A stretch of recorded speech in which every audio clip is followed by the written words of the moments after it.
নমস্কার বন্ধুরা, আমি অনুশ্রীর হোম লাইফে জানাই তোমাদের সকলকে স্বাগত। তোমাদেরকে সাথে নিয়ে চলো আর একটা নতুন দিন শুরু করি। আর দিনের শুরুতেই মায়ের মন্দিরটা তোমাদেরকে দেখিয়ে দিলাম। আর এই যে চাটা খেয়ে দিয়ে আমি রান্নাটা বসিয়ে দিয়েছিলাম। ভাতটা প্রায় আমার হয়েই এসেছে। ভাতটা নামিয়ে নেওয়ার পরে আজকে মা কিনেছিল চারা মাছ। আমি সকালবেলায় দেখছি যে মাছ কেনা হয়ে গেছে, অনেক ভোরে এসেছিল। আর এই যে চারা মাছ নিয়েছিল, চারা মাছ দিয়ে শিম দিয়ে আলু দিয়ে একটা তরকারি করব। শীতের দিনে সবজি দিয়ে তরকারি খেতে খুবই ভালো লাগে মাছের সাথে। মাছগুলো দেখো আমার ভাজা হয়ে গেছে। আর ওই তেলটাই যেহেতু ব্যবহার করছি তাই একটুখানি কালো হয়ে গেছে। শিমগুলো তুলে দেব, দিয়ে পরিমাণ মতো লবণ দিয়ে ভালো করে শিমগুলোকে ভেজে নেব। সবজি দিয়ে চারা মাছের ঝোল বা ঝাল যাই বলো, খেতে খুব ভালো লাগে। দেখো আমার শিমগুলো প্রায় ভাজা হয়েই গেছে। এবার ওই তেলের মধ্যে দিয়ে দেব পেঁয়াজটা। তেলটা একটু কালো লাগছে যেহেতু শিম ভাজা তেল। আর এই আলুগুলো আমি সিদ্ধ করে রেখেছিলাম আগে থাকতেই, আর টুকরো টুকরো করে কেটে নিয়েছি। এটা খুব সিম্পলভাবে করব, এর মধ্যে আদা রসুন কিছু দেব না, কেন রেগুলার তরকারিতে সবসময় আমি আদা রসুনটা ব্যবহার করি না। হলুদ আর লবণ দিয়ে দিলাম, পরিমাণ মতো লঙ্কা দিয়েছিলাম, দিয়ে একটু কষিয়ে জল ঢেলে নিলাম। আর এই যে ভাজা শিমগুলো তুলে দেব, দিয়ে একটু নাড়াচাড়া করে নিয়ে ঢাকা দিয়ে দেব, দিয়ে খানিকক্ষণ সেদ্ধ হতে দেব। এটা যতক্ষণ সেদ্ধ হতে থাকবে চলো তাহলে একটু ডাল বেটে নিয়ে আসি। সকালে ডালটা আমি ভিজিয়ে রেখেছিলাম, বেশ অনেকটাই ফুলে গেছে। এবার এটা একটুখানি ভালো করে বেটে নেব। এটা দিয়ে করব আজকের টক। চলো বাটা তো আমার হয়ে গেল, রান্না দুয়ারের দিকে যাই। এই যে তরকারিটায় আমি মাছটা দিয়ে দিয়েছি, দিয়ে একটু নাড়াচাড়া করে নামিয়ে নেব। তরকারিটা আমার হয়ে গেছে, তোমাদেরকে সেটা দেখাচ্ছি। তার আগে বড়াগুলো ভাজতে দিয়ে দিই। এই মসুর ডালটার মধ্যে দিয়েছিলাম লবণ আর অল্প পরিমাণে খাবার সোডা, দিয়ে ভালো করে ফেটিয়ে নিয়ে আর তেলের ওপরে ছোট ছোট করে বলের আকারে ভেজে নেব। দেখো এখানে আমার সমস্ত ডালের বড়াগুলো ভাজতে দেওয়া হয়ে গেছে। ততক্ষণ তরকারিটা দেখিয়ে নিই কেমন হয়েছে। দেখো কেমন হয়েছে একটু জানিও। আর এগুলো এক পিঠটা ভাজা হয়ে গেছে, আর এক পিঠটা ভেজে নেব। এটা খুব একটা বেশি ভাজবো না, মিডিয়াম ভাজলেই হবে। আর তারপরে টকের মধ্যে দেব। আর আমি এটা টকটা করব কাসুন্দি দিয়ে। যে কাসুন্দি আর চিনি এনেছি। তেলের ওপরে দিয়ে দিলাম শুকনো লঙ্কা আর 5 ফোড়ন। এরপর পরপর করে জল দিয়ে দিলাম, দিয়ে দেবো লবণ, হলুদ আর কাসুন্দিগুলো। এই কাসুন্দিটা কিন্তু আমাদের বাড়িতে তৈরি করা। আর চিনিটাও দিয়ে দিলাম। পুরাতন বন্ধু যারা যারা আমার ভিডিওটা দেখছো তাদেরকে জানাই অনেক অনেক ধন্যবাদ।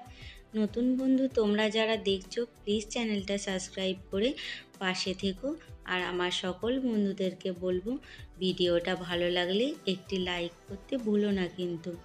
তোমার লাইক কিন্তু আমার ভিডিও বানানোর উৎসাহের কারণ হবে। এই যে টকটা কেমন হয়েছে বন্ধুরা, আজও স্নান টান সেরে খাওয়া দাওয়া করে একবারে ছাদে চলে এসেছি। আর তোমাদের সঙ্গে একটু গল্প করে নেব। আজকে কাচাকুচি যদিও কিছু করিনি, তবুও ছাদে এলাম। দুপুরবেলা রোজই প্রায় আসি আমি। আর আজকে সাথে করে কি নিয়ে এসেছি দেখবে, দাঁড়াও তোমাদেরকে দেখাচ্ছি। এটা না, এই যে এই দেখো, এগুলো হলো সর্ষের খোল। এগুলো একটু রোদ্দুরে দেবো। দিন আগে সর্ষে শুকনো করতে দিয়েছিলাম, তোমাদের মনে আছে তো? সেগুলোই তেল ভানিয়ে নিয়ে এসেছে। আর ওগুলো হলো সর্ষের খোল। একটুখানি শুকনো করে নেব, নিয়ে গাছের জন্য কিছু রাখবো, আর কিছুটা বাড়ির পশু আছে ওরা খাবে। ভোলা আছে, ভোলার মা আছে, ওদের জন্য কিছুটা থাকবে, আর কিছুটা আমার গাছের জন্য থাকবে। আর একটু না শুকনো করে না রাখলে কি হয় বলো তো, ওগুলো নষ্ট হয়ে যায়। এই দেখো আসন পেতে নিয়েছি। আর ওই আসনটা তো বুনছিলাম, তোমাদেরকে দেখিয়েছিলাম, ওটাও নিয়ে চলে এসেছি সাথে করে। এই যে ছটটা আছে এটা মেলে একটু রোদে,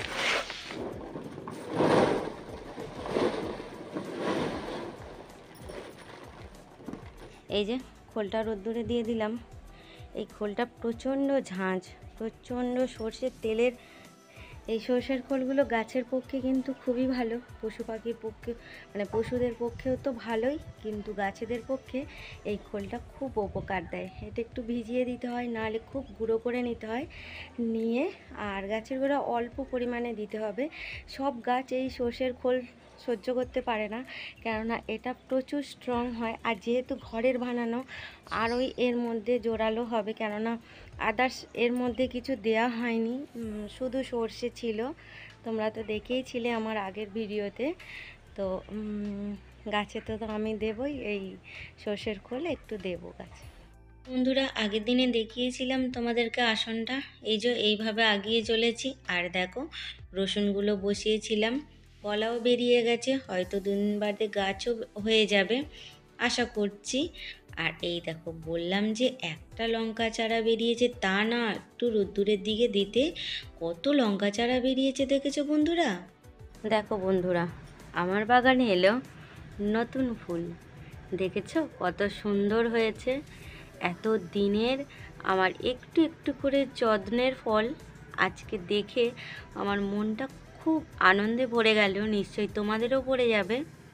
আমার বাগানের এই নতুন ফুলটা তোমাদের কেমন লাগলো বন্ধুরা, প্লিজ জানিও।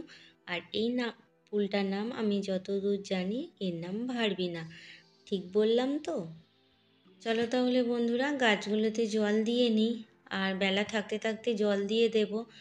আর কি বলো তো, দেখছি যে গাঁদা গাছের গোড়াগুলো শুকিয়ে যাচ্ছে, মনে হচ্ছে সকালে জল দিলেও বুঝি ভালো হয়, রোদ্দুরটা প্রচণ্ড চড়া হচ্ছে তো সেই কারণে। তাহলে আজকের মতো ভিডিওটাও কিন্তু আমি এই পর্যন্তই রাখবো। দেখা হবে আবার নতুন একটা দিনে, নতুন একটা ব্লগে। ভালো থেকো, সুস্থ থেকো, দেখা হবে আবার। এই দেখো এখনো পর্যন্ত রোদ্দুরটা রয়েছে, আর গাছগুলোতে আমার জলও দেওয়া হয়ে গেছে। তাহলে চলো বন্ধুরা, আজ আসি।